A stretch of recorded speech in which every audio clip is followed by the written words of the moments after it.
ان کی ضروریات کو پورا کرے اور گھر کے لوگوں کے لیے رحمت کا سبب بن کر رہے، ایسا شوہر بہترین شوہر ہوتا ہے۔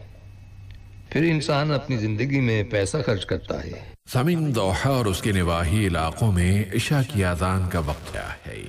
ثواب ملتا ہے۔ مثلا غریب کو دے دیا تو صدقے کا ثواب مل گیا، مسجد بنا دی تو صدقے کا ثواب مل گیا۔ لیکن شریعت نے کہا ہے کہ جو پیسہ انسان اپنے بیوی بچوں پر خرچ کرتا ہے اس پیسے پر اس کو بہترین صدقے کا ثواب ملتا ہے۔ پھر اللہ سبحانہ تعالیٰ نے مرد کی ڈیوٹی لگائی ہے کہ وہ گھر کے کام کاج میں دلچسپی لے، عورت کی ضرورت کو محسوس کرے اور اس میں اس کی مدد کرے۔ عورت کو مدد کی ضرورت ہوتی ہے، لیکن گھر والی کا ہوتا ہے۔ عورت کو گھر والی اس لیے کہتے ہیں کہ عورت کی وجہ سے گھر آباد ہوتا ہے اور عورت ہی کی وجہ سے گھر برباد ہوتا ہے۔ ایک بزرگ کہا کرتے تھے کہ مرد اگر کدال لے کر اپنے گھر کو برباد کرنا چاہے تو وہ برباد نہیں کر پاتا، لیکن اگر عورت سوئی لے کر اپنے گھر کو برباد کرنا چاہے تو وہ جلدی کر لیتی۔ تو گھر کو آباد کرنا عورت کی بہت بڑی ذمہ داری ہوتی ہے۔ گھر آباد کرنے کا سب سے بہتر اصول یہ ہے کہ آپس میں محبت اور پیار کی زندگی گزاریں۔ قرآن حکیم میں ارشاد باری تعالیٰ ہے جس کا ترجمہ ہے، تمہارے درمیان محبت اور رحمت کے جذبات رکھتی ہے۔ چنانچہ اگر میاں بیوی رحمت کی زندگی گزاریں گے تو خوشیوں والی زندگی گزاریں گے۔ رزق کم زیادہ ہونا یہ ایک الگ بات ہے۔ میاں بیوی کو کھانے کے لیے چاہے روٹی بھی نہ ملے، مگر آپس میں الفت اور محبت ہو تو وہ بہت خوشیوں والی زندگی گزارتے ہیں۔ بہترین بیوی بننے کے لیے کچھ باتیں بہت ضروری ہیں۔ ان میں سے پہلی بات یہ ہے کہ شوہر کو اپنا نقطہ نظر سمجھانا، پہنچانا اور بتانا۔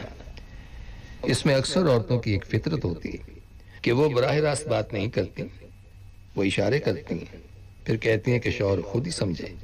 حالانکہ صاف بات کرنا یہ زیادہ بہتر ہوتا ہے، مگر وہ صاف بات کرنے کے بجائے اشارے کرتی ہیں اور سمجھتی ہیں کہ شوہر خود ٹرانسلیٹ کر لے گا۔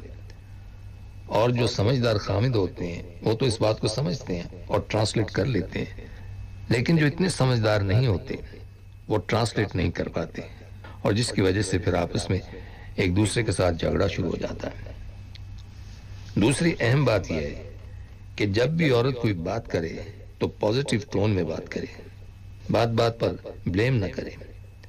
کچھ عورتوں میں یہ کمزوری دیکھی گئی ہے کہ ذرا سی کوئی بات ہو جاتی تو جس دن شادی ہوئی تھی اس دن سے شروع کر دیتی ہیں کہ رخصتی کے دن تمہاری والدہ نے ایسے کیا تھا، تمہاری بہن نے ایسے کیا تھا، اور اس وقت تم نے کچھ نہیں کہا تھا، یعنی گڑھے مردے اکھاڑنا شروع کر دیتی ہیں۔ یہ چیز گھر کی بربادی کا سبب بنتی ہے۔ ہر بات میں شوہر کو بلیم نہیں کرنا چاہیے۔ دوسرے بندے کے اندر کوتاہیاں ہوتی ہیں، غلطیاں ہوتی ہیں، لیکن اس کا یہ مطلب نہیں ہوتا کہ ہر چیز کو برائی بنا دیا جائے۔ کچھ عورتوں کے اندر یہ کمزوری ہوتی ہے کہ وہ اپنے شوہر سے بات نہیں کرتی، بلکہ شوہر کے بارے میں ہر کسی سے بات کرتی ہیں۔ بہن سے کریں گی، ماں سے کریں گی، پڑوسن سے کریں گی، گھر آنے والی کوئی بھی عورت ہوگی اس سے کریں گی، ہر کسی سے شوہر کے بارے میں بات کریں گی، لیکن خود شوہر سے بات نہیں کریں گی۔ تو کمیونیکیشن جتنی بہتر ہوگی اتنا میاں بیوی کا تعلق بہتر ہوگا۔ یہ بات بھی مشاہدے میں آئی ہے کہ میاں بیوی میں کئی دفعہ اختلاف بھی ہو جاتے ہیں، تو اصولی اختلاف ہونے چاہیے۔ چھوٹی چھوٹی باتوں پر اختلاف کرنا، جھگڑا کھڑا کر دینا، یہ اچھا نہیں ہوتا۔ اگر انسان سٹینڈ لے تو کسی مضبوط پوائنٹ پر سٹینڈ لینا چاہیے۔ بیوی کو ہر کام میں شوہر کے راستے کی رکاوٹ نہیں بننا چاہیے۔ کوئی بھی کام شوہر کرنا چاہتا ہے تو اس میں رکاوٹ ڈال دینا یا رکاوٹ بن جانا یہ اچھا نہیں ہوتا۔ بیوی کو ہمیشہ اپنے شوہر کی عزت کرنی چاہیے، شوہر کے ساتھ وفاداری ہونی چاہیے اور اس کو وفاداری نظر بھی آنی چاہیے۔ بیوی کی ذمہ داری ہے کہ شوہر کے دل میں اپنی محبت پیدا کرے۔ نبی اکرم صلی اللہ علیہ وسلم کا ارشاد ہے کہ اللہ سبحانہ تعالیٰ کے سوا اگر کسی کو سجدہ کرنے کی اجازت ہوتی تو میں بیویوں کو حکم دیتا کہ وہ اپنے خامد کو سجدہ کریں۔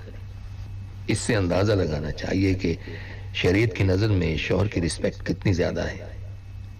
وہ عورتیں بہت خوش نصیب ہوتی ہیں جو اپنے شوہروں کی رسپیکٹ کرتی ہیں، اس کے ذریعے سے وہ اپنے رب کی پسندیدہ بندیاں بن جاتی ہیں۔